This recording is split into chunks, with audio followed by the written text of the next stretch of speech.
नमस्कार दोस्तों, स्वागत है आपका यूपीएससी फिलॉसफी की क्लासेज में। ऑप्शनल फिलॉसफी हम पढ़ रहे हैं, उसमें हम पढ़ रहे हैं पेपर 1।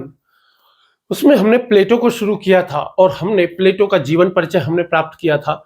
उसके बाद में हमने उन पर जो प्राचीन जो ग्रीक दार्शनिक है उनका क्या क्या प्रभाव पड़ा उसको हमने देखा, और उसके बाद हमने प्लेटो के प्रत्यय सिद्धांत को समझने की कोशिश की। आज हम उससे आगे बढ़ते हैं। तो प्लेटो जो है, प्लेटो का जो प्रत्यय सिद्धांत है वो आखिर निकला कहां से है, तो उसको हम समझने की कोशिश करेंगे। और जो निकला है उसी को कहते हैं गुफा का रूपक, उसी को कहते हैं प्लेटो का गुफा सादृश्य, यानी कि एनालॉजी ऑफ केव। उसी को ही कहते हैं एलागोरी ऑफ केव, यानी कि गुफा का रूपक। तो क्या है गुफा का रूपक, उसे हम समझने की कोशिश करेंगे। तो हम क्या पढ़ रहे हैं, प्लेटो पढ़ रहे हैं, और प्लेटो में आज हम पढ़ने वाले हैं गुफा का रूपक। गुफा का रूपक बेसिकली हुआ क्या, जब 399 ईसा पूर्व में सुकरात को जहर का प्याला पीने को मजबूर कर दिया गया। जब सुकरात के साथ प्लेटो 8 साल तक रहे, उसके बाद सुकरात को एथेंस के लोगों ने मृत्युदंड दे दिया गया। उस समय प्लेटो 28-29 साल के थे, और सुकरात को जो मृत्युदंड दिया गया था वो किस लिए दिया गया था, उन पर यह आरोप लगाया जा रहा था कि वो एथेंस के युवाओं को पथभ्रष्ट कर रहे हैं। तो एथेंस में उस समय क्या था, लोकतंत्र था। इतना ज्यादा लोकतंत्र था कि वहां पे ज्यूडिशियरी भी लोकतंत्र के द्वारा ही चयनित की जाती थी। अब प्लेटो के अनुसार सुकरात ने जो किया वो तो सही किया, सभी के अनुसार सुकरात जो कर रहे थे वो सही कर रहे थे, लेकिन इस घटना ने, एथेंस ने उन लोगों को जहर का प्याला पीने को मजबूर किया गया। इस घटना ने प्लेटो के मन में कुछ सवाल पैदा कर दिए। प्रमुख तौर पर दो विचार सुकरात के मन में इस घटना से पैदा हुए, और जो दो विचार उनके मन में पनपे, वो पहला ये था कि क्यों बहुमत सत्य को पहचान नहीं पाता।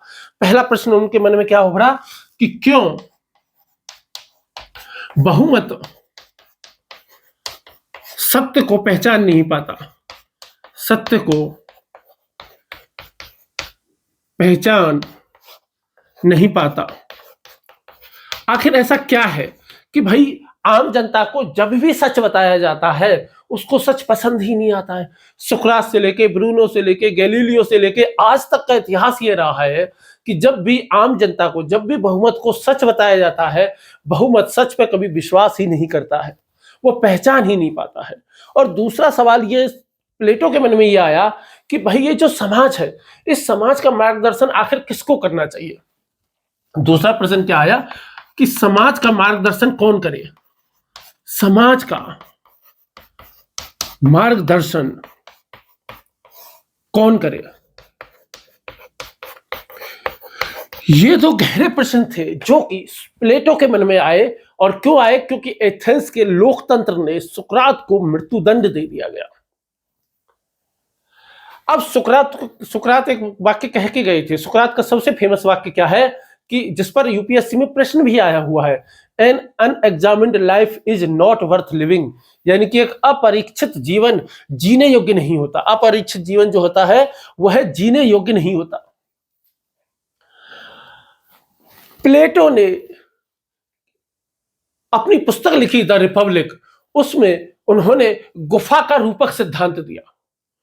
गुफा का क्या दिया, एक रूपक सिद्धांत दिया, और उसमें उन्होंने अपना जो थ्योरी ऑफ फॉर्म्स है, यानी कि जो प्रत्यय सिद्धांत है, उसको एक जीवंत रूप देने की कोशिश की। तो प्लेटो का गुफा रूपक क्या है, बहुत ही आसान है। आपने द मैट्रिक्स फिल्म देखी होगी।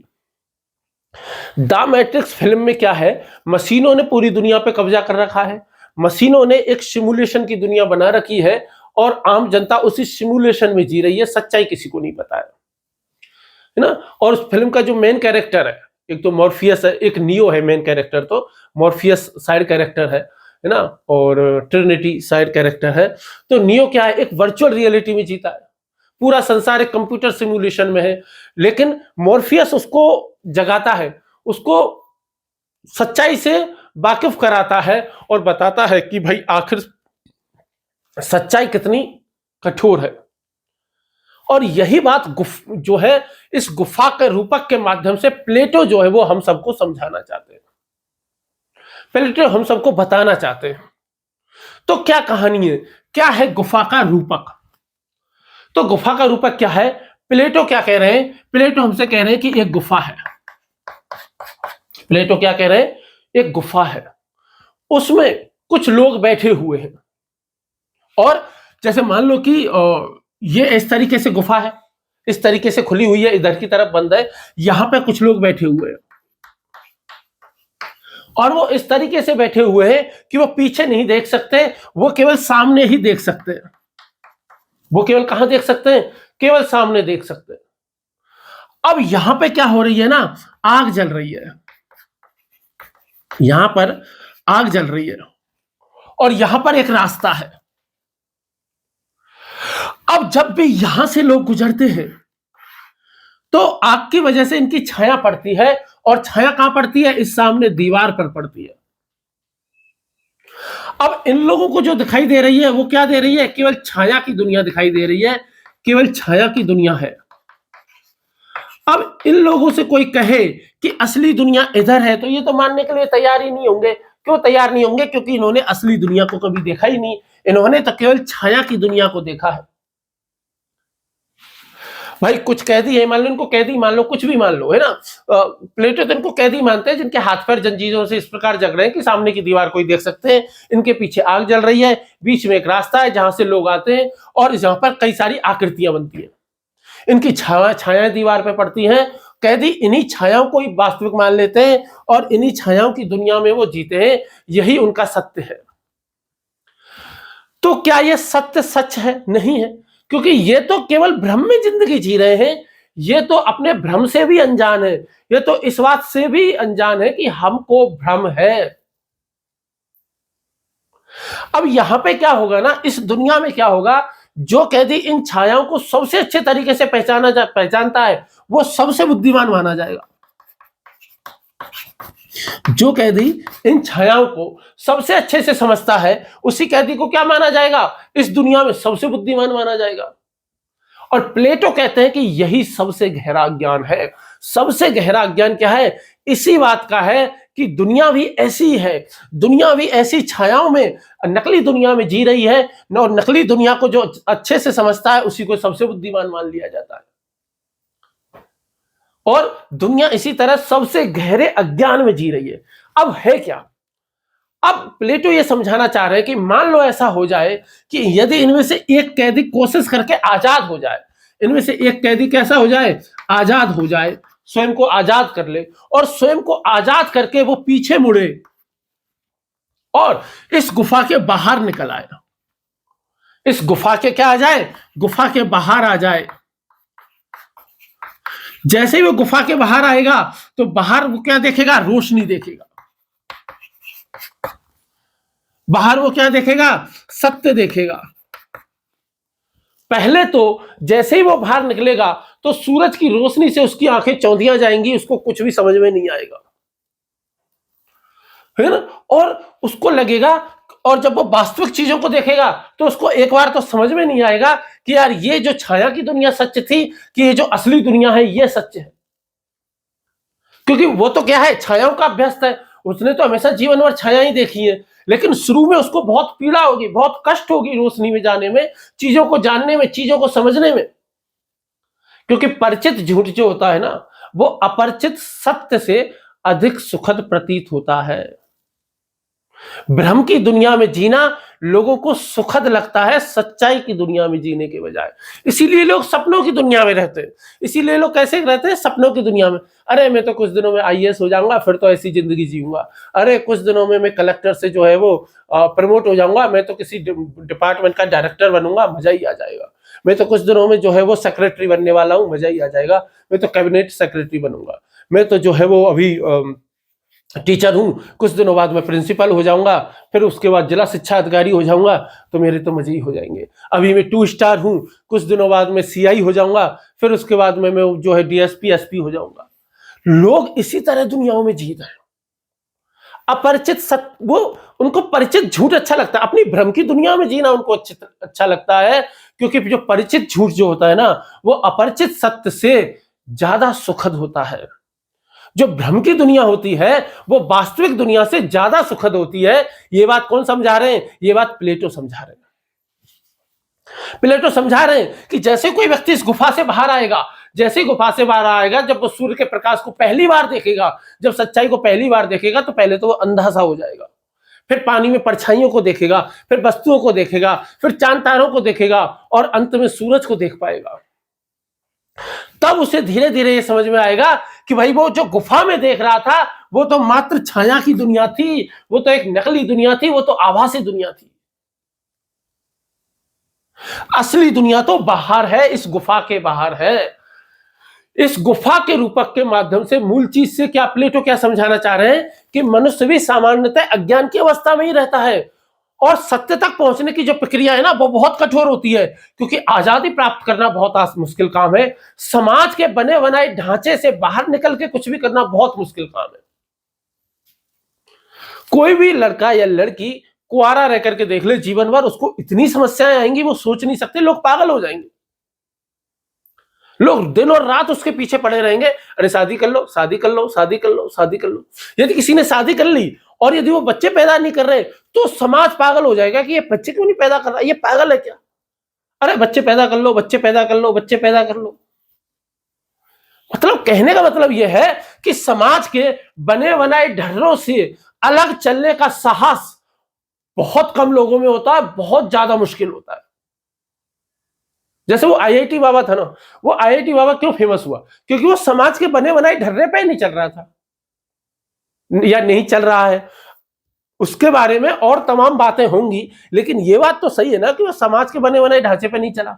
और जिसने आईआईटी की है, जो विदेश में नौकरी कर रहा था, अब लोगों के लिए ये समझना मुश्किल है कि भाई कोई लाखों करोड़ों की नौकरी छोड़ करके बाबा क्यों बन गया। लोगों की समझ में ही नहीं आता, लोग पागल हो जाते हैं, लोग अजीब तरीके का बिहेव करने लगते हैं। क्यों? क्योंकि सब चाहते हैं कि प्रत्येक व्यक्ति समाज के बने बनाए ढर्रे के अनुसार से चले। पहले बच्चा है, फिर पढ़े, फिर स्कूल जाए, फिर पढ़ाई करे, फिर जब बढ़िया नौकरी लग जाए फिर शादी करे, शादी करके फिर बच्चे पैदा करे, फिर एक घर बनाए, गाड़ी खरीदे, फिर बड़ा हो जाए, बच्चों को पढ़ाए, बच्चे बड़े हो जाए, उनकी शादी करे, बुढ़ा हो जाए, मर जाए। सबको यही चाहिए। इसके हिसाब से, इस ढांचे के अलग से हिसाब से, इसीलिए तो प्लेटो क्या समझा रहे हैं कि मनुष्य सामान्यतः ज्ञान की अवस्था में रहता है और सत्य तक पहुंचने की जो प्रक्रिया है ना वो बहुत कठिन है, वो बहुत क्रमिक है और वो बहुत पीड़ादायक भी है। बुद्ध का जीवन कितना कठिन रहा होगा, कितना मुश्किल था बुद्ध के लिए घर परिवार को छोड़ करके जाना, कितना मुश्किल था महावीर स्वामी के लिए घर त्याग करके ज्ञान की खोज में जाना। क्या आपको लगता है बुद्ध की कुटाई पिटाई सुटाई नहीं हुई होगी? है महावीर स्वामी को क्या गालियां नहीं खानी पड़ी होंगी? ऐसा हुआ है क्या? नहीं हुआ था।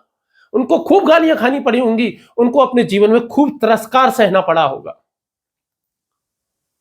बहुत मुश्किल काम है। और इसीलिए प्लेटो क्या कहते हैं, प्लेटो की पुस्तक है द रिपब्लिक, उसमें वो एक बात कहते हैं कि education is not putting knowledge into souls that lack it, but turning the soul around from what is like night and what is like day।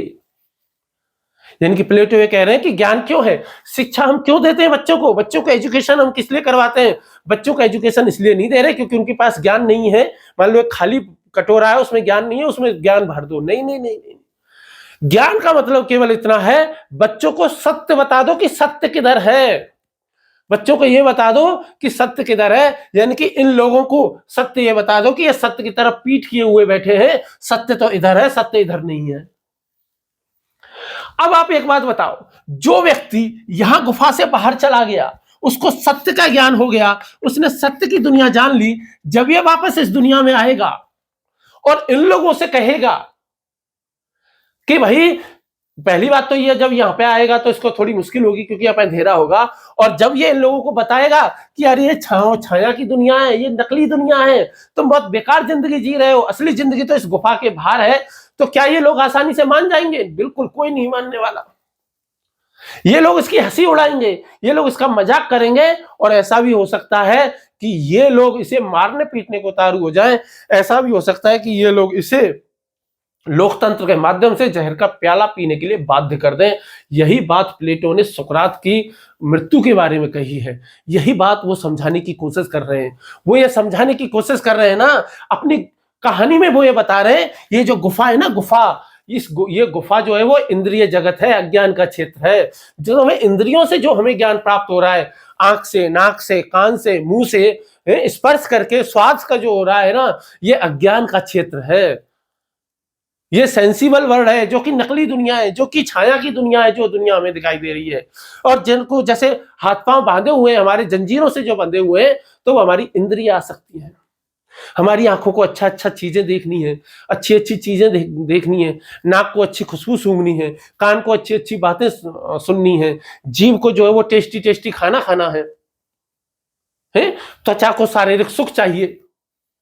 तो क्या है, इंद्रिय आसक्ति है, सामाजिक पूर्वाग्रह है ये जंजीरें, और जो ये परछाइयां हैं, ये क्या है, ये है अविद्या। ये अविद्या है ना। और ये जो आग जो पीछे जल रही है, ये क्या है, ये बहुत सीमित बौद्धिक प्रकाश है, जो कि छायाओं के माध्यम से हमको बहुत सीमित प्रकाश जो मिल रहा है। और जो आकृतियां जो लोग बना रहे हैं, वो एक प्रकार से जो है वो हमारे राजनेता हैं। राजनेता हमारे लिए कठपुतली का खेल दिए तो खेलते हैं, और क्या करते हैं।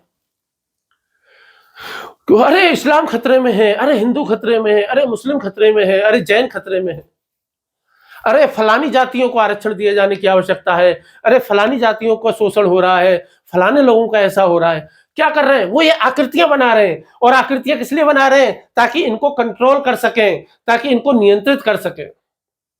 जो बाहरी दुनिया है, प्लेटो कह रहे हैं बाहरी दुनिया ही क्या है, प्रत्यय जगत है। और ये जो गुफा की दुनिया है, यही कैसी है, यही दृश्यमान जगत है। तो असली जगत क्या है, असली जगत है प्रत्ययों का जगत, और नकली जगत है दृश्यमान जगत, जिस दुनिया में हम रहते हैं।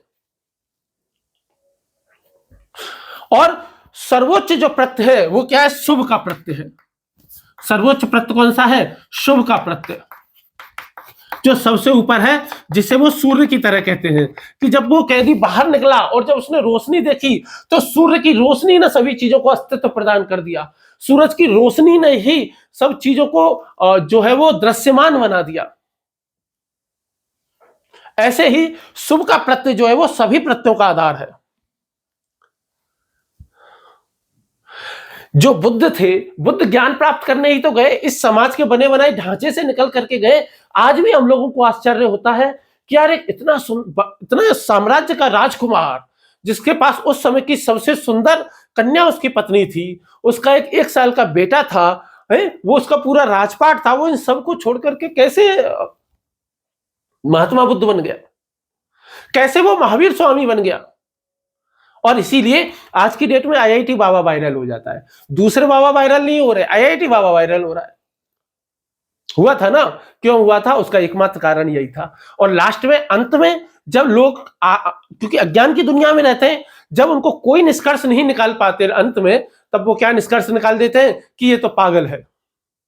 जैसे सुकरात के साथ किया, जहर का प्याला पीने पे मजबूर कर दिया गया। अब आज के समय में भाई जहर का प्याला दे नहीं सकते, ठीक है, क्योंकि व्यवस्थाएं बदल गई हैं। तो इग्नोर करो, बेकार है रे, नशा पता करके घूमते हैं ये। तो बात समझ में आ रही है। जैसे ही बुद्ध आए, तो बुद्ध की बातों को क्या आसानी से लोगों ने मान लिया होगा क्या, एक ही बार में मान लिया होगा नहीं? या महावीर स्वामी की बातों को एक ही बार में मान लिया गया होगा, या गांधी जी की बातों को एक ही बार में मान लिया गया था, या अरविंद घोष की बातों को एक ही बार में मान लिया गया, या जो रामकृष्ण परमहंस थे उनकी बातों को एक ही बार में मान लिया गया। इन सबको समाज का जो है वो क्या करना पड़ रहा है, समाज की जो है वो गुस्सों का सामना करना पड़ता है, समाज के विरोध का सामना करना पड़ता है। और ये सभी के साथ में होता है। ऐसा ही सुकरात के साथ में हुआ। सुकरात ने जब लोगों को सत्य बताने की कोशिश की, तो उसको जहर का प्याला पिला दिया गया। ब्रूनो ने जब सत्य बताने की कोशिश की, उसको जिंदा जला दिया गया। जब गैलीलियो ने सत्य बताने की कोशिश की, तो उसको माफी मांगनी पड़ी। जब न्यूटन ने सच बताने की बात कही, तो उसको भी माफी मांगनी पड़ी। ओशो को तो अमेरिका ने कैद कर दिया था, उसको स्लो पॉइजन दिया गया कहते हैं। तो कितनी सारी चीजें हैं। तो बेसिकली प्लेटो जो ये समझाना चाह रहे हैं, प्लेटो ये समझाना चाह रहे हैं कि भाई कि मुक्त दार्शनिक का क्या कर्तव्य है। जो भी व्यक्ति बाहर निकल गया, उस गुफा से जो बाहर निकल गया, उसका मूल कर्तव्य है कि वो वापस लौटे और वापस लौट करके इस समाज का मार्गदर्शन करे। तो समाज का मार्गदर्शन कौन करे? दार्शनिक करे। और यहीं से उनकी जो सबसे महत्वपूर्ण अवधारणा है, दार्शनिक राजा, फिलोसफर किंग की अवधारणा उनकी यहीं से निकल करके आती है। प्लेटो कहते हैं शासन का अधिकार ज्ञान से मिलता है, शासन का अधिकार धन से नहीं मिलता, शासन का अधिकार जन्म से नहीं मिलता, शासन का अधिकार जो है वो पद से नहीं मिलता, शासन का अधिकार बहुमत से नहीं मिलता। समाज का जो शासन का अधिकार है उसका एकमात्र जो आधार होना चाहिए वो क्या होना चाहिए? ज्ञान होना चाहिए। इसीलिए वो फिलोसफर किंग की अवधारणा बात करते हैं, क्योंकि यदि कोई दार्शनिक राजा होगा, क्योंकि दार्शनिक व्यक्ति जो होता है ना वो बहुत ही शांत स्वभाव का होता है। शांत स्वभाव का होने के अलावा उसका अपनी इंद्रियों पर बहुत ज्यादा कंट्रोल होता है। इसके अलावा वो चीजों को वस्तुनिष्ठ तरीके से देखता है, आत्मनिष्ठ तरीके से नहीं देखता। आपने जितने भी जो भी कोई अधिकारी, प्रशासनिक अधिकारी फेल होता है अपने जीवन में, उसका एकमात्र कारण यह होता है कि वह चीजों को आत्मनिष्ठ तरीके से देखता है। जो भी चीजों को आत्मनिष्ठ तरीके से देखेगा वो फेल होगा, अनिवार्यतः फेल होगा। प्रशासनिक अधिकारी के लिए बहुत जरूरी है कि उसमें वस्तुनिष्ठता रहे, और वस्तुनिष्ठता जो है वो एक दार्शनिक में ही हो सकती है। चीज निर्णय करने की शक्ति एक दार्शनिक में ही हो सकती है। प्लेटो क्या कहते हैं? प्लेटो लोकतंत्र को खतरनाक बताते हैं। और प्लेटो लोकतंत्र को क्यों खतरनाक बताते हैं? वो कहते हैं कि लोकतंत्र इसलिए खतरनाक है क्योंकि इसमें छाया विशेषज्ञ शासन करते हैं, क्योंकि इसमें ऐसे लोग शासन करते हैं जो कि जनता के मनोरंजन का काम करते हैं, जो कि जनता को किसी ना किसी मुद्दे पर बहकाते रहते हैं। राजनीति करने के लिए सबसे पहली चीज क्या चाहिए? मुद्दा आपके पास होना चाहिए कोई ना कोई। और मुद्दा क्या है? छायाओं का खेल है और कुछ नहीं है। एथेंस के मतदाता जिन्होंने सुकरात के लिए मृत्युदंड दिया, वो गुफा के कैदी तो थे, ऐसे कैदी थे जो कि सत्य को बर्दाश्त ही नहीं कर सके। इसीलिए द रिपब्लिक पुस्तक में प्लेटो कहते हैं कि अंटिल फिलोसफर्स आर किंग, कि जब तक दार्शनिक राजा जो है वो दार्शनिक राजा नहीं बनेंगे, cities will never have rest from their evils, शहरों को अपनी बुराइयों से कभी मुक्ति नहीं मिल सकती। उनकी बातों को देख लो आज की डेट में, जहां जहां भी मूर्ख लोगों का शासन है। यूक्रेन को देख लो क्या हाल हुआ, रूस को देख लो क्या हाल हो रहा है। दुनिया के हजारों देश है, एक देश का उदाहरण थोड़ी दिया जा सकता है। कितने सारे देश हैं, वेनेजुएला से लेके, पाकिस्तान से लेके, बांग्लादेश से लेकर के, जर्मनी से लेकर के, जब हिटलर का शासन था पूरा यूरोप द्वितीय विश्व युद्ध में कूद गया, करोड़ों लोगों को मार दिया, 2-2 बार युद्ध किया, क्या मिला रे? तो क्यों? क्योंकि वह दार्शनिक राजा नहीं थे, मूर्ख राजा थे। ठीक, तो गुफा का रूपक समझ में आ गया। अब इसकी तुलना हम करके देखते हैं, क्या इस गुफा के रूपक की किसी भी चीज से तुलना की जा सकती है? तो बिल्कुल भाई, भारतीय वेदांत से हम तुलना करेंगे। भारतीय दर्शन में प्लेटो जैसी बात, शंकर जैसी बात करते हैं, पश्चिम में प्लेटो भी ऐसी बात कर रहे हैं। प्लेटो गुफा के माध्यम से बता रहे हैं, और जो शंकर है हमारे, वो किसके माध्यम से बताते हैं? वो बताते हैं माया के माध्यम से। तो यदि हम एक तरफ से यदि प्लेटो साहब को लें और दूसरी तरफ ये शंकर साहब को ले, शंकराचार्य जी है, ये है ना, आचार्य नहीं लगाया है इनके नीचे, आगे पीछे कहीं भी शंकर लगा सकते हो आप। मुझे तो शंकर जी कहने में बड़ा मजा आता है इनको, है ना, क्योंकि शंकराचार्य की तो आजकल पोस्ट बना दी है, तो फिर आजकल कोई भी शंकराचार्य जी हो जाते हैं, तो फिर मजा नहीं आता, है ना। अब गुफा के रूपक की जो सबसे गहरी तुलना की जा सकती है और सबसे सार्थक तुलना जो की जा सकती है, वो किसके साथ में की जा सकती है? शंकर जी के साथ में की जा सकती है, क्योंकि इन्होंने दिया गुफा का रूपक और इन्होंने क्या दिया? अद्वैत वेदांत। और इन्होंने क्या दिया? अद्वैत वेदांत दिया। जो शंकराचार्य जी है, देखो प्लेटो का समय जो है वो ईसा पूर्व का है, जबकि जो शंकराचार्य का जो समय है वो 788 से 820 के आसपास माना जाता है। यानी कि ये 40 साल भी जिंदगी नहीं जिए थे शंकराचार्य के बारे में कहते हैं ना। इनके हिसाब से क्या है? एकमात्र सत्य क्या है? ब्रह्म। इनके हिसाब से एकमात्र सत्य क्या है? ब्रह्म है। इनके हिसाब से संसार क्या है? संसार माया है। संसार क्या है? माया है। और माया का मतलब है ना तो वो पूरी तरीके से सत्य है और ना ही वो पूरी तरीके से असत है। वो पूरी तरीके से सत्य भी नहीं है और पूरी तरीके से असत्य भी नहीं है। ये बात कौन कह रहे हैं? शंकराचार्य जी कह रहे हैं माया वह शक्ति है जो जीव को ब्रह्म से अलग होने का भ्रम देती है। भाई मनोबुद्धि अहंकार चित्तानी ना हूं, वो वाले निर्वाण षटकम जो उन्होंने शंकराचार्य ने दिया, वो कहते हैं कि हम सब शिव ही हैं, हम सब ब्रह्म का ही हिस्सा है, ब्रह्म ही एकमात्र हिस्सा है ये, और आत्मा जो है वो सब ब्रह्म का ही हिस्सा है। यदि मुझे ऐसा लग रहा है कि मैं ब्रह्म का हिस्सा नहीं हूं, तो वो किसकी वजह से लग रहा है? माया की वजह से। माया ने हमें इस भ्रम में डाल दिया है, माया ने हमें यह भ्रम दे दिया है कि तुम ब्रह्म से अलग हो। और इस भ्रम का कारण क्या है? भ्रम का कारण होता है अविद्या। भ्रम का कारण क्या होता है? अविद्या, अज्ञान। अज्ञान ही तो भ्रम का असली कारण है ना। जिसको ज्ञान ही नहीं है उसको कैसे पता होगा? जैसे कि वो गुफा में थे, अब गुफा में उनको ज्ञान ही नहीं था, तो बेचारों को कैसे पता चलेगा कि असली दुनिया तो बाहर है और हम एक नकली दुनिया में रह रहे हैं, गुफा की दुनिया में रह रहे हैं। तो जो अब यहां पे कह लो कि ये जो गुफा की जो परछाइयां हैं, जो गुफा की परछाइयां हैं, गुफा की जो परछाइयां हैं वो क्या है? गुफा की परछाइयां एक तरीके से क्या है? माया ही तो है। गुफा की परछाइयां जो है वो एक तरीके से क्या है? माया जनित संसार ही तो है, माया ही तो है। जो यहां पे जो अविद्या है, ये अविद्या ही तो क्या है? जंजीर है। जो जंजीरों में जिनमें बंधे हुए हैं वो क्या है? वो अविद्या ही तो है, क्योंकि उनको भी ज्ञान नहीं है, वो पीछे मुड़ के देख ही नहीं पा रहे, वो बाहर निकल ही नहीं पा रहे गुफा के, और इनको अविद्या है, ये ज्ञान प्राप्त करना ही नहीं चाहते, ब्रह्म के बारे में जानना ही नहीं चाहते, ये स्वयं से मिलना ही नहीं चाहते। जो भी व्यक्ति गुफा से बाहर निकलेगा उसको अज्ञान से मुक्ति मिल जाएगी, उसको ज्ञान प्राप्त हो जाएगा। और सूर्य जिसको दिखेगा, सूर्य का दर्शन ही क्या हो जाएगा? ब्रह्म का साक्षात्कार है।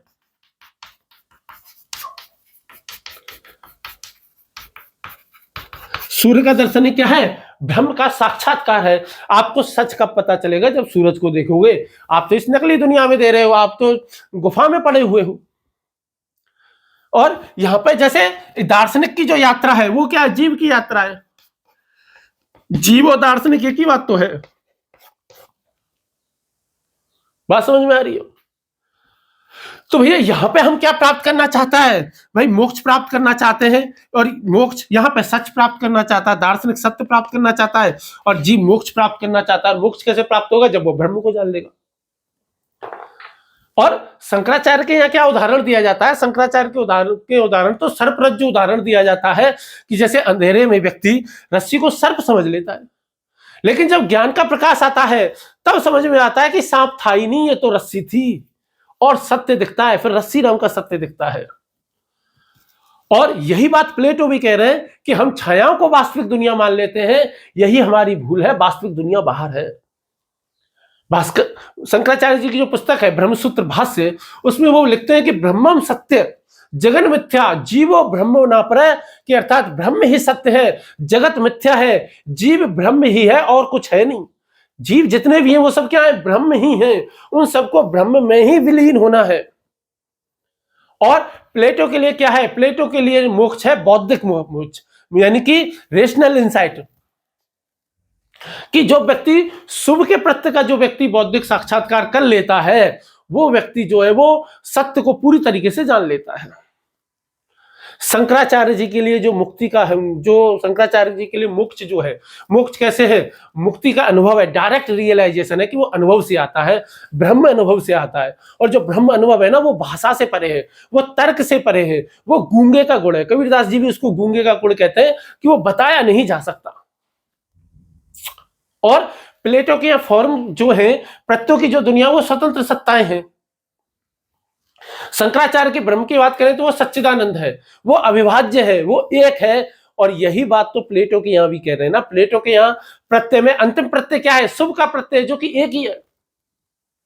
यदि हम बौद्ध दर्शन की भी यदि बात करेंगे ना, तो बौद्ध दर्शन में भी क्या आता है ना, जो है ना, बौद्ध दर्शन में क्या कहते हैं कि जो मोह है, डिल्यूजन है। बौद्ध दर्शन में पूछते हैं कि भाई अज्ञान क्या है? तो अज्ञान क्या है? मोह है।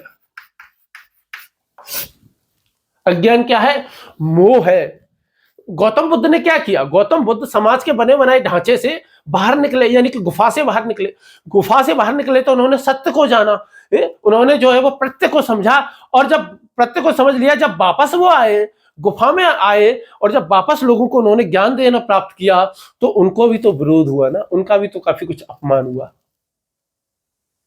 जो धम्मपद है, धम्मपद का पहला श्लोक क्या कहता है? धम्मपद का पहला श्लोक कहता है मनोपवंगम धम्मा, यानी कि मन सबसे पहले है। जो मन अविद्या में है वो दुख भोगता है, और जो मुक्त है वो शांति प्राप्त करता है। यदि हम पाश्चात्य दर्शन में बात करें, इसकी प्लेटो की तुलना और किसी और से करने की बात करें, तो डेकार्ट को हम ले सकते हैं। तो हम किसको देख सकते हैं? डेकार्ट को कह सकते हैं, जो कहते हैं कॉर्गिटो एर्गो सम, जो कि कहते हैं कि क्या, मैं सोचता हूं इसलिए मैं हूं। ठीक है, तो डेकार्ट है। डेकार्ट ने 1641 में एक पुस्तक लिखी थी, meditation on the first philosophy. Meditation on first philosophy किसने? डेकार्ट ने। रेने डेस्कार्टस उसको कहते हैं, हिंदी में कह देते हैं डेकार्ट ना, जो कि 17वीं सदी का व्यक्ति है। वो कहते हैं, अब देखो ये क्या कह रहे हैं, डेकार्ट कैसे समझा रहे हैं। डेकार्ट पूछते हैं, क्या कोई ऐसा शक्तिशाली डेनम हो सकता है, क्या कोई ऐसा शक्तिशाली दैत्य हो सकता है, असुर हो सकता है, जो हमें लगातार धोखा दे रहा है? डेकार्ट पूछते हैं, क्या ऐसा हो सकता है कि हम जो भी कुछ देखते हैं, जो भी कुछ सुनते हैं, वो सब भ्रम है, वो सब असत्य है, वो एक तरीके से प्लेटो की गुफा का ही तो रूपक है। इसीलिए तो शुरू में मैंने कहा कि ए.एन. व्हाइटहेड क्या कह के गए? ए.एन. व्हाइटहेड कह करके गए कि संपूर्ण पश्चिमी दर्शन प्लेटो के दर्शन के फुटनोट्स हैं। तो क्या एक तरीके से प्लेटो की गुफा रूप का ही रूप है ना। दोनों में ही क्या कह रहे हैं? डेकार्ट भी तो क्या कह रहे हैं? डेकार्ट भी तो इंद्रिय ज्ञान की सच्चाई पर विश्वास नहीं कर रहे ना, ये भी तो इंद्रिय ज्ञान को जो है वो भ्रम मानने की बात कर रहे हैं। ये भी तो कह रहे हैं ना कि इंद्रिय ज्ञान भ्रम है, इंद्रियों से मिलने वाला जो ज्ञान है वो असली ज्ञान नहीं है, उस पर प्रश्न कह रहे हैं। लेकिन डेकार्ट इसका समाधान क्या करते हैं? जब डेकार्ट से पूछा जाता है कि भाई इंद्रियों से यदि हम भ्रम मिल रहा है तो असली सत्य कैसे मिलेगा, तब ये क्या कहते हैं? कॉर्गिटो एर्गो सम, यानी कि मैं सोचता हूं इसलिए मैं हूं, I think therefore I am. और प्लेटो का क्या प्लेटो क्या कहते हैं? प्लेटो कहते हैं कि तुम किसको जानो? प्रत्यय जगत को साथ जानो। प्लेटो कहते हैं कि तुम प्रत्यय जगत को जानो, प्रत्यय का बौद्धिक साक्षात्कार करो। यानी कि दोनों एक बात से एक मत में निश्चित हो जाते हैं कि सच्चा ज्ञान जो मिलता है, सच्चा ज्ञान किससे मिलता है? सच्चा ज्ञान मिलता है बुद्धि से। सच्चा ज्ञान किससे मिलता है? बुद्धि से मिलता है, इंद्रियों से नहीं मिलता। आज की डेट में भी आप देख लो, आज की डेट में आप इतनी सोशल मीडिया यूज करते हो और आप सोशल मीडिया एल्गोरिदम के बारे में अच्छे से जानते ही होंगे। क्या है सोशल मीडिया एल्गोरिदम में? आपको नहीं लगता कि हमको भी प्लेटो की जैसी एक गुफा में डाल दिया है, हम उसकी जैसी गुफा में रहते हैं। हम जो देखना चाहते हैं वही सोशल मीडिया दिखाता है, हम जो सुनना चाहते हैं सोशल मीडिया हमें ही वो सुनाता है, और हम जो देखना चाहते हैं वही दिखाता है। ये कभी दो विपरीत विचारधाराओं वाले वीडियो आपको दिखाई नहीं सकता एक साथ। यहां पर व्यक्ति को वही दिखाया जाता है जो उसको पसंद है, सोशल मीडिया पे वही सुनाया जाता है व्यक्ति को जो उसे अच्छा लगता है, जो उसके बने बनाए विश्वासों की पुष्टि करता है। एक एली पेरिसर नाम के एक व्यक्ति विचारक हुए हैं जिन्होंने पुस्तक लिखी है फिल्टर बबल। 2011 में उन्होंने पुस्तक लिखी फिल्टर बबल। उसमें उन्होंने वो कहते हैं कि यूट्यूब हो गया, इंस्टाग्राम हो गया, एक्स हो गया, ट्विटर हो गया, मतलब ये बात तो मैं कह रहा हूं, ये एल्गोरिदम जो है ना, ये व्यक्तियों को ना उनकी वैचारिक गुफा में और गहराई में धकेल देते हैं, अकेले धकेलते हैं। इसीलिए आज के समय में व्यक्ति और ज्यादा अकेला होता जा रहा है। आज के समय में आप देखते होंगे अकेलेपन की समस्या बहुत बढ़ गई है। आज के डेट में थेरेपी लेने वालों की संख्या बहुत ज्यादा बढ़ गई है। ये क्या हो रहा है भाई? डिप्रेशन में आजकल लोग बहुत ज्यादा जा रहे हैं, सुसाइड खूब हो रहे हैं, टेंशन में खूब। कैसे हो रहा है भाई? ये इसलिए हो रहा है क्योंकि सोशल मीडिया जो क्या करती है, लोगों को उनकी वैचारिक गुफा में अंदर तक धकेल देती है और अकेले धकेल देती है। उनको और कुछ पता ही नहीं लगने देती है। वास्तविक दुनिया के बारे में जिस तरह की न्यूज वो पढ़ना सुनना चाहते हैं ना, बस वही सुनाती है, उससे अलग कुछ नहीं बताती। इसीलिए जो आधुनिक जो उपभोक्ता समाज है ना, आज का समाज कैसा उपभोक्ता समाज है। आज के समाज में ज्यादा से ज्यादा चीजें कंज्यूम करनी है। आप देखोगे एक से एक नई कार लॉन्च हो रही है, एक से एक नया मोबाइल लॉन्च हो रहा है, एक से एक नया परफ्यूम। आप टीवी पे जितने भी ऐड देखते हो, परफ्यूम लोग किस लिए लगाते हैं? परफ्यूम लगाने से लड़की इंप्रेस हो गई। पेस्ट किया, पेस्ट करने से लड़की इंप्रेस हो गई। मतलब लड़कों के जितने भी ऐड होंगे लड़कों के प्रोडक्ट के, उन सब प्रोडक्टों का एक ही उद्देश्य है, लड़की को इंप्रेस करना। और लड़कियों के जितने भी प्रोडक्ट हैं उनके दो उद्देश्य हैं बेसिकली। एक तो उनको सफलता मिल जाती है, आजादी मिल जाती है, और दूसरा उनसे कोई इंप्रेस हो जाता है। बस दो चीज, इसके अलावा कुछ है ही नहीं। कोई सा भी एडो आप उठा करके देख लेना।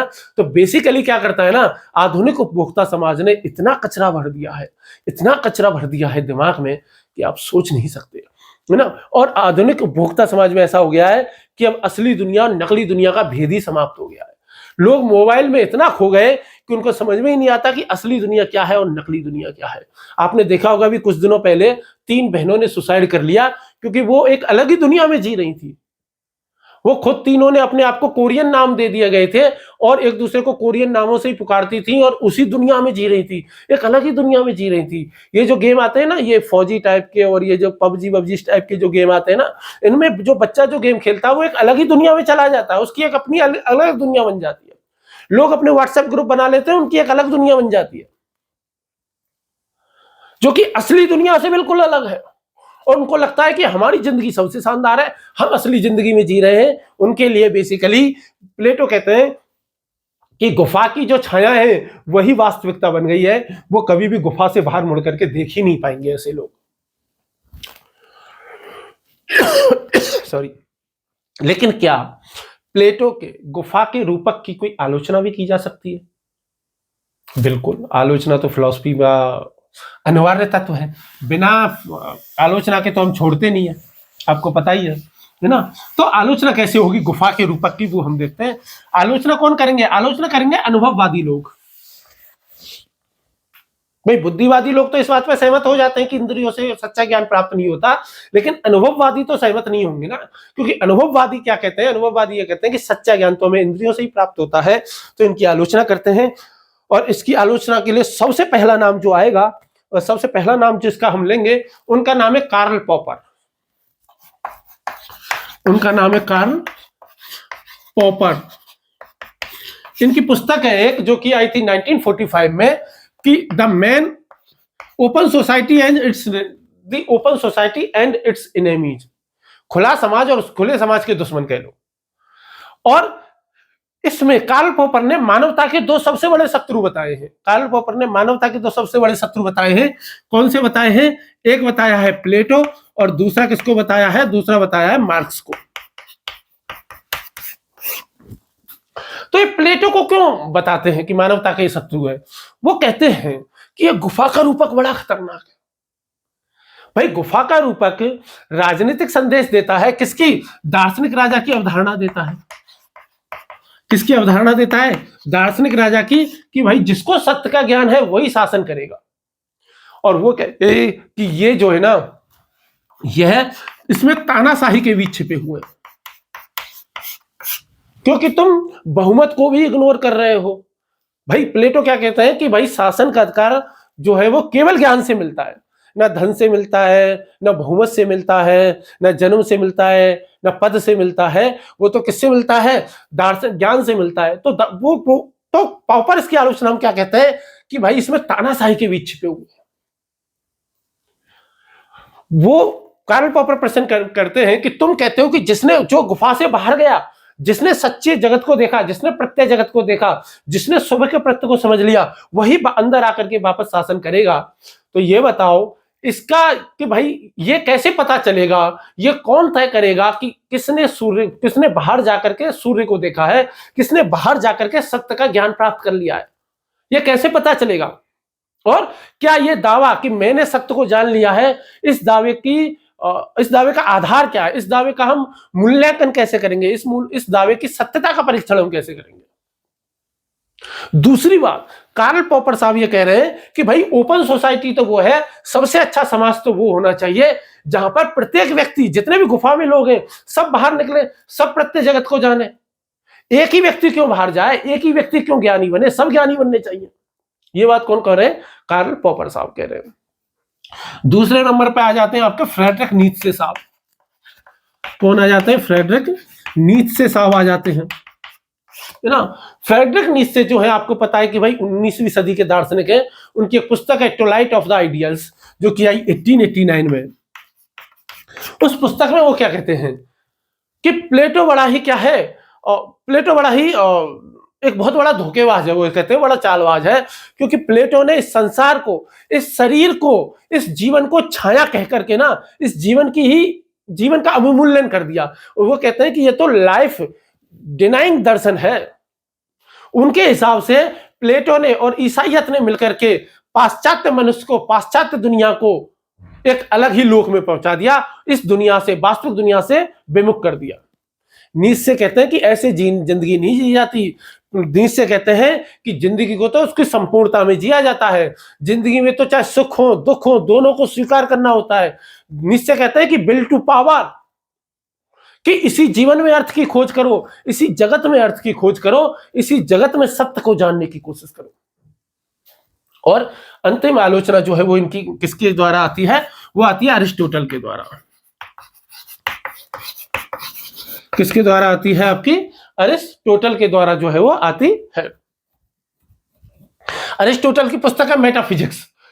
उस मेटाफिजिक्स में तर्क देते हैं कि भाई तुम ये कह रहे हैं कि प्रत्येक को अलग, वस्तुओं को अलग रखने की क्या आवश्यकता है।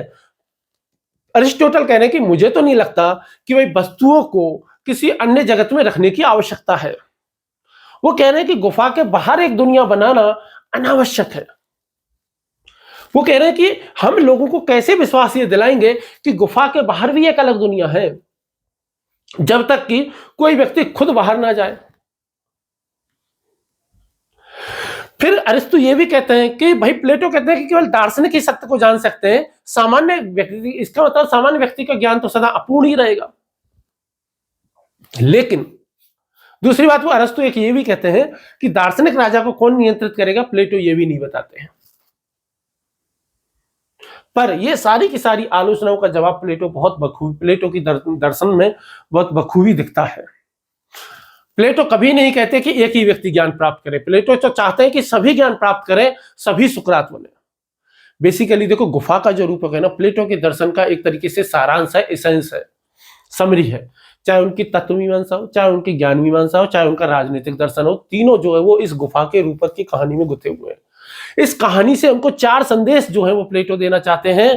पहले वो देना चाहते हैं कि वास्तविकता 2 स्तर की, और ये बात सच है। हो सकता है प्रत्येक जगत एक अलग से ना हो, लेकिन ये बात तो सच है ना कि भाई आदमी, बहुत सारे लोग भ्रम की जिंदगी में जी रहे हैं, बहुत से लोग जो है वो सामान की अंधी दौड़ में जी रहे हैं, है ना। लोगों को लगता है कि कोई पद उनको पूर्ण कर देगा, कोई पद उनको खुशी देगी। लोगों को लगता है कि कोई पोस्ट उनको खुश दे देगा। लोगों को लगता है कोई व्यक्ति उनको खुशी दे देगा। लोगों को लगता है कि कोई कार उनको खुश दे देगी, कोई सामान उनको खुशी दे देगा। पर जो चीजें खुद अपूर्ण है, वो दूसरे वाले व्यक्ति को कैसे पूर्ण करती है? खुशी कोई बाहर से थोड़ी आती है, खुशी बाहर है ही नहीं। खुशी प्रत्येक मनुष्य के अंदर है, प्रसन्नता हर मनुष्य के अंदर है, आनंद हमारे रोम रोम में समाया हुआ है, वो हमारे अंदर है। उसके लिए किसी बाहरी चीज की आवश्यकता ही नहीं है। हम अपने आप में पूर्ण हैं, ये प्लेटो कह रहा है।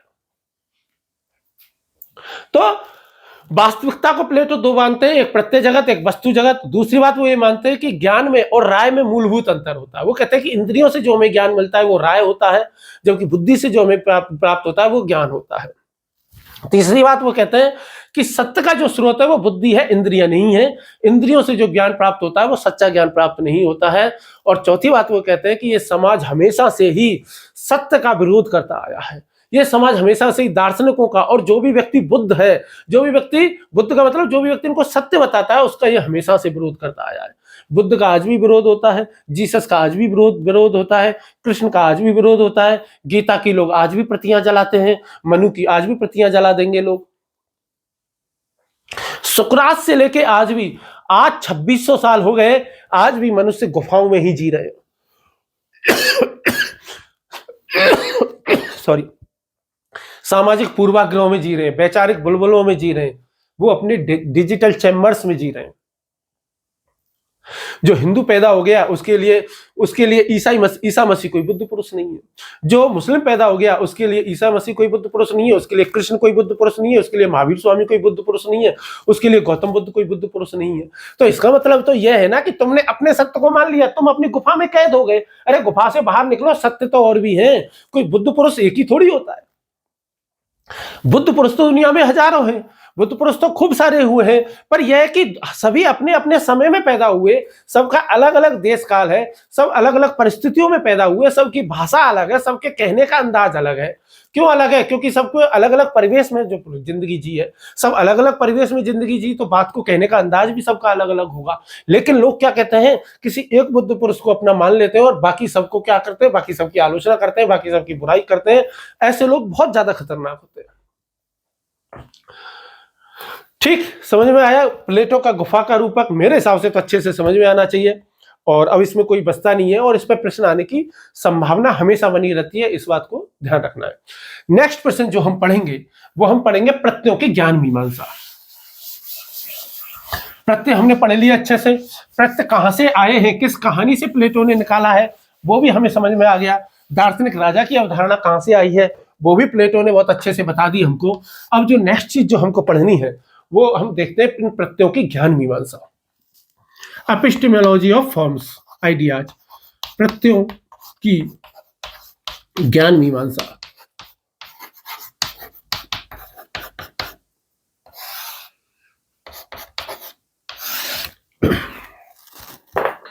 प्रत्ययों की ज्ञान मीमांसा, एपिस्टेमोलॉजी ऑफ आइडियाज।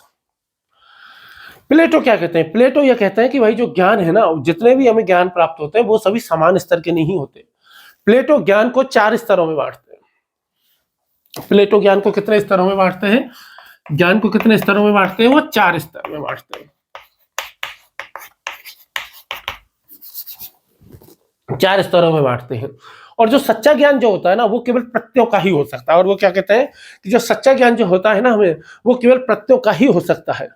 और ये बात वो किसमें कह रहे हैं? अपनी पुस्तक में कह रहे हैं, दी रिपब्लिक में, है ना, 6-7वें अध्याय में ये बात कह रहे हैं।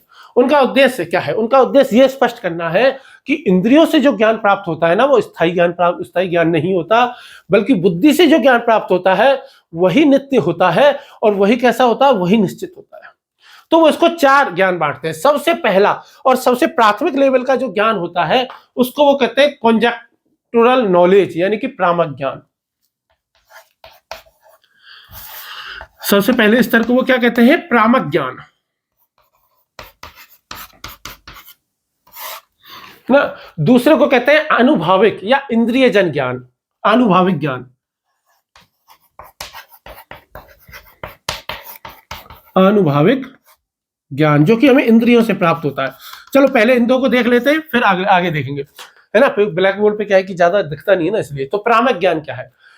इस प्रामक ज्ञान क्या है? ज्ञान का सबसे निम्न स्तर, ज्ञान का निम्नतम स्तर है यह। ज्ञान का क्या है? ये सबसे निम्नतम स्तर है। ये कैसा है? ये क्षणिक अनुभव है। ये क्या है? भ्रम, क्षणिक, अधूरी जानकारियां यहां मिलेंगी। जैसे रस्सी को सांप समझ लेना, जैसे सड़क पे आप चल रहे हो हाईवे पे और आपको दूर क्या दिखाई दे कि यार पानी भरा हुआ है, मृत तछड़ा में पानी दिखाई देना। जैसे आजकल व्हाट्सएप वगैरह पे, यूट्यूब वगैरह पे, सोशल मीडिया पे खूब सारी क्या एआई जनरेटेड वीडियो जाते हैं, और बहुत से लोग उन एआई जनरेटेड वीडियोज को सच मान लेते हैं और उनको फास्ट फॉरवर्ड कर देते हैं। आज की डेट में बहुत सारी फेक न्यूज आती हैं और लोग तुरंत उनको फास्ट फॉरवर्ड कर देते हैं चारों तरफ। तो ये क्या है? ये बेसिकली क्या है? भ्रम है। ये बेसिकली क्या है? इल्यूजन है। इसमें ना स्थिरता है ना सत्यता की गारंटी है। गुफा के रूपक से यदि हम तुलना करें तो गुफा के रूपक के हिसाब से ये उन कैदियों की अवस्था है जो दीवार पर पड़ती छायाओं को ही वास्तविकता समझते हैं। यदि भारतीय दर्शन की बात करें तो भारतीय दर्शन में भ्रम को क्या कहा जाता है? विवर्त कहा जाता है। विवर्त कह देते हैं या फिर अध्यास भी कह देते हैं। जैसे सांप को रस्सी समझ लेना, अज्ञान के कारण रज्जू में सर्प का जो है वो आरोपण हो जाना, और इसीलिए शंकराचार्य में क्या मिलता है? विवर्तवाद मिलता है, जिसको हम शंकर में अद्वैत वेदांत के अंतर्गत पढ़ेंगे। जो दूसरा जो ज्ञान होता है वो होता है इंद्रिय जन ज्ञान, यानी कि आनुभाविक ज्ञान। सेंसियस नॉलेज, ये क्या है? ये इंद्रियों से प्राप्त ज्ञान होता। ये कैसा है? इंद्रियों से प्राप्त ज्ञान है कि भाई इंद्रियों से जो ज्ञान हमें प्राप्त होगा वो, जैसे देखकर, छूकर, सुनकर, चखकर। जैसे सेब को हमने देखा और सेब को देख करके कहा ये लाल है, चाय का कप हमने छुआ और कहा कि ये चाय गर्म है, किंतु जैसे ही प्रकाश बदलेगा हो सकता है सेब का रंग बदल जाए। जैसे रात को कपड़ों का रंग एक अलग तरीके का दिखाई देता है, एक अलग तरह की रोशनी में कपड़े एक अलग तरीके के दिखाई देते हैं, तापमान क्षण क्षण बदलता रहता है। एक व्यक्ति है जिसको बुखार आ रहा है,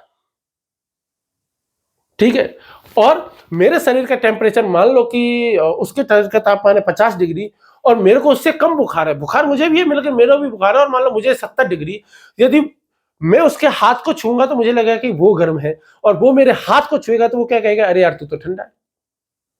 मुझसे कम टेम्परेचर वाला मेरे हाथ को छुएगा तो क्या कहेगा? अरे यार तू गर्म है। तो बात समझ में आ रही है? जबकि उसके हिसाब से मैं ठंडा था, इसके हिसाब से मैं गर्म हूं। बेसिकली कहने का मतलब यह है, प्लेटो साहब ये कहना चाह रहे हैं कि इंद्रियों से जो ज्ञान प्राप्त होता है ना, वो क्षण क्षण बदल रहा है, वो कभी भी बदल सकता है, वो पूर्णतः सत्य नहीं है। ये भ्रम से तो अच्छा है, ये भ्रम से श्रेष्ठ है, लेकिन स्थायी नहीं है। भ्रम से श्रेष्ठ है लेकिन फिर भी ये कैसा है? अस्थायी है। ये ज्ञान कभी भी झूठा हो सकता है और इसीलिए प्लेटो इसको, इंद्रियों से मिलने वाले ज्ञान को क्या कहते हैं? डोक्सा कहते हैं। डोक्सा का मतलब है मत, इसीलिए वो ज्ञान और मत में अंतर व्यक्त करते हैं। पर यह बात सुनकर के क्या जॉन लॉक को अच्छा लगेगा? क्या डेविड ह्यूम को अच्छा लगेगा? नहीं अच्छा लगेगा। क्यों नहीं अच्छा लगेगा? क्योंकि जॉन लॉक और डेविड ह्यूम दोनों ही अनुभववादी दार्शनिक हैं और दोनों ही ये कहते हैं कि हमें सच्चा ज्ञान जो प्राप्त होता है वो अनुभव से प्राप्त ज्ञान प्राप्त होता है। इसीलिए जो जॉन लॉक है, जॉन लॉक साहब जो है वो क्या कहते हैं कि इंद्रियों से जो हमें ज्ञान प्राप्त होता है वही सच्चे ज्ञान का एकमात्र आधार है। उनके हिसाब से जो मन जो होता है ना, वो जन्म के समय कैसा होता है? टेबुला रसा होता है। टेबुला रसा यानी कि कोरी स्लेट होता है। और जैसे जैसे हमको क्या होता जाता है, इस दुनिया के बारे में जानकारी प्राप्त होती चली जाती है, जैसे जैसे हम इस दुनिया में अनुभवों से सीखते हैं हमको ज्ञान प्राप्त हो जाता है। और यही बात कौन कहते हैं? यही बात डेविड ह्यूम भी कहते हैं। यही बात कौन कहता है? यही बात हमारे डेविड ह्यूम साहब भी कहते हैं। डेविड ह्यूम साहब भी कहते हैं कि हमारे सभी विचारों का जो अंतिम स्रोत होता है वो क्या होता है? इंद्रिय अनुभव ही होता है। लेकिन प्लेटो के हिसाब से जो इंद्रियों से जो ज्ञान प्राप्त होता है वो क्या सा होता है? वो भ्रम से तो श्रेष्ठ होता है लेकिन अस्थायी होता है। इसको वो डोक्सा कहते हैं या मत कहते हैं। ठीक, चलिए अब ज्ञान के दो स्तर और बचे, उन दोनों स्तरों को और जान लेते हैं हम। पहला होगा प्रामाणिक, दूसरा होगा आनुभाविक।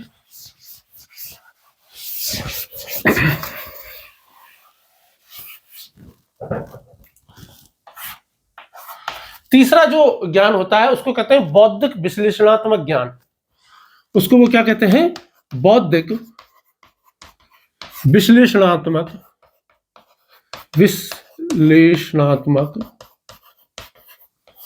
ज्ञान। तो बौद्धिक विश्लेषणात्मक ज्ञान क्या होता है? यह ज्ञान क्या होता है? बुद्धि और तर्क पर आधारित होता है। यह ज्ञान कैसा होता है? बुद्धि और तर्क पर आधारित होता है।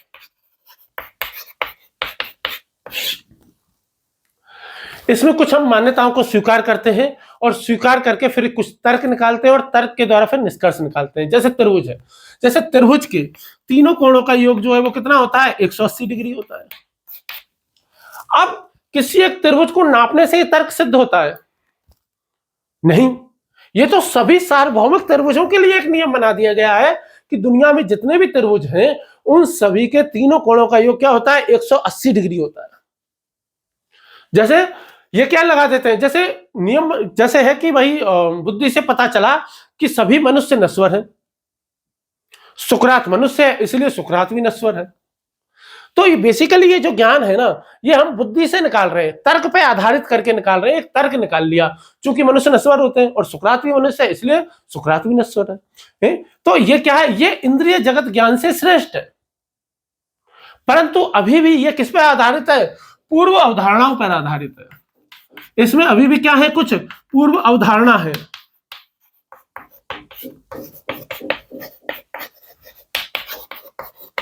अभी भी इसमें क्या है? कुछ पूर्व अवधारणा इसमें जो है वो शामिल है। डेकार्ट जो अपने कौन है? डेकार्ट साहब जो है ना, और स्पिनोजा साहब जो है,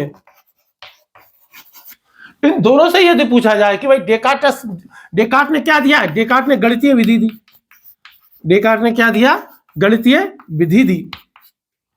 और स्पिनोजा ने क्या दिया? स्पिनोजा ने आपके क्या दिया? ज्यामितीय पद्धति दी।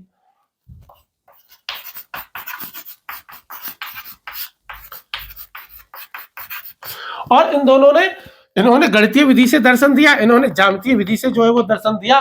तो बेसिकली जो इन दोनों ने जो दर्शन लिखा है वो क्या है? वो इस स्तर का बौद्धिक स्तर है।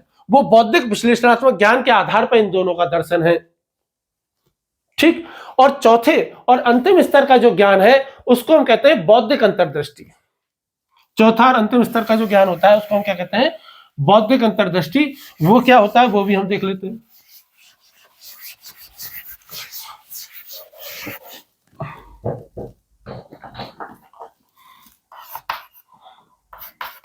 बौद्धिक अंतर्दृष्टि।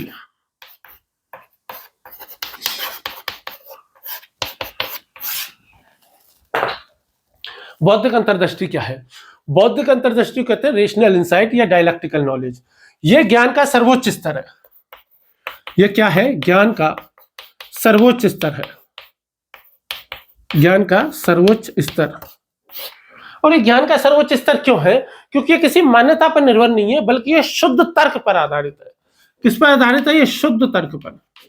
उसमें भी तर्क था, लेकिन उसमें तर्क पूर्व मान्यताओं पर आधारित तर्क था। और यहां पे जो ज्ञान जो प्राप्त होता है ना, वो हम क्या कहते हैं? सुकराती पद्धति से ज्ञान तक पहुंचते हैं। सुकराती पद्धति क्या है? सवाल जवाब, जिसको डायलैक्टिक मेथड भी कहते हैं। और यही क्या है? इसी को ही प्लेटो क्या कहते हैं? वास्तविक ज्ञान कहते हैं। यानी बौद्धिक अंतर्दृष्टि क्या है? वास्तविक ज्ञान है। वास्तविक ज्ञान है। और वास्तविक ज्ञान को क्या कहते हैं? एपिस्टीम। वास्तविक ज्ञान को वो क्या कहते हैं? एपिस्टीम कहते हैं। इसीलिए वो कहते हैं कि न्याय का प्रत्यय हो गया, समानता का प्रत्यय हो गया, ये इंद्रियों से नहीं जाने जा सकते, ये केवल बुद्धि के माध्यम से जाने जा सकते हैं। इसी किससे जाने जा सकते हैं? बुद्धि से ही जाने जा सकते हैं। जब लोग इसी से एक सिद्धांत प्लेटो का एक और निकल करके आता है, जिसको थ्योरी ऑफ रिकलेक्शन कहते हैं, जिसे प्लेटो का स्मृति मूलक सिद्धांत कहते हैं। और प्लेटो का जो स्मृति मूलक सिद्धांत है, जिसको हम आगे विस्तार से पढ़ेंगे, टेंशन ना लो, आगे विस्तार से हम पढ़ेंगे, जो कहता है कि आत्मा जन्म से पहले कहां थी? प्रत्ययों के जगत में थी।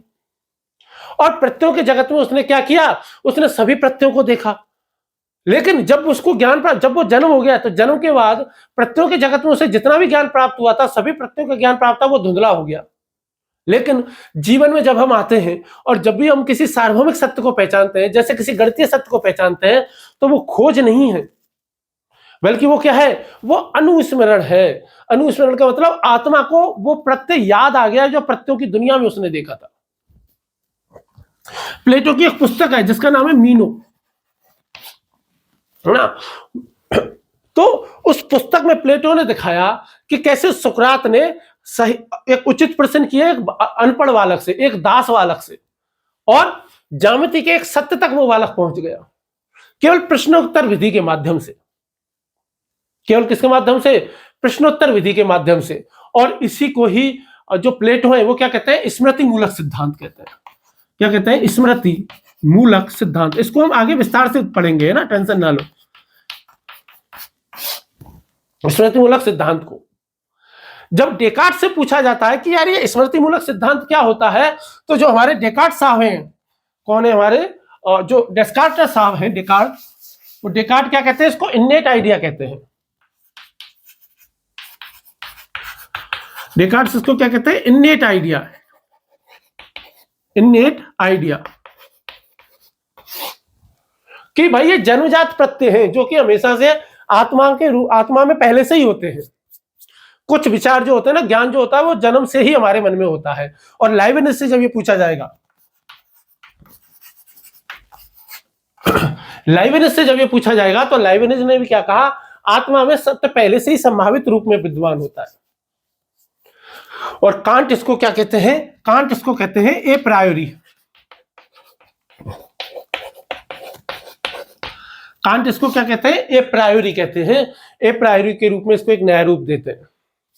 लेकिन क्या जॉन लॉक इस बात को मानेंगे? नहीं मानेंगे। क्या डेविड ह्यूम मानेंगे? नहीं मानेंगे, क्योंकि दोनों ही अनुभववादी है। लॉक ने इन्नेट आइडियाज का खंडन किया।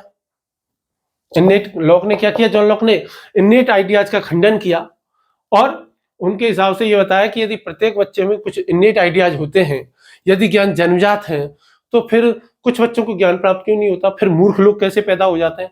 कुछ जन्मजात मूर्ख भी होते हैं, कुछ महामूर्ख भी होते हैं ना।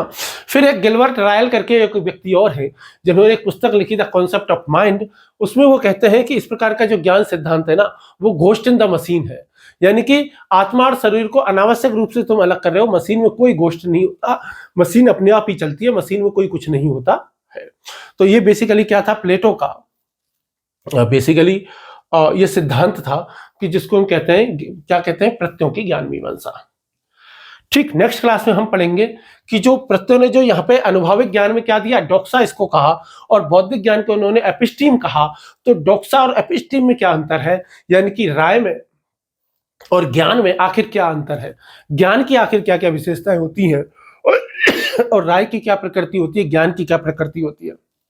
और फिर हम ज्ञान का क्या पढ़ेंगे, स्मृति मूलक सिद्धांत पढ़ेंगे।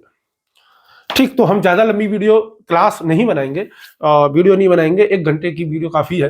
हालांकि देखो यूपीएससी के हिसाब से लोग 2-2 घंटे की, 3-3 घंटे की वीडियोज बनाते हैं, पर मेरे हिसाब से चूंकि फिलॉसफी की क्लास है और 1 घंटा पढ़ना भी, इस आइडियाज को अच्छे से पढ़ना भी काफी मुश्किल काम होता है। लोग इतना धैर्य धारण नहीं कर पाते कि पूरी वीडियो देखें।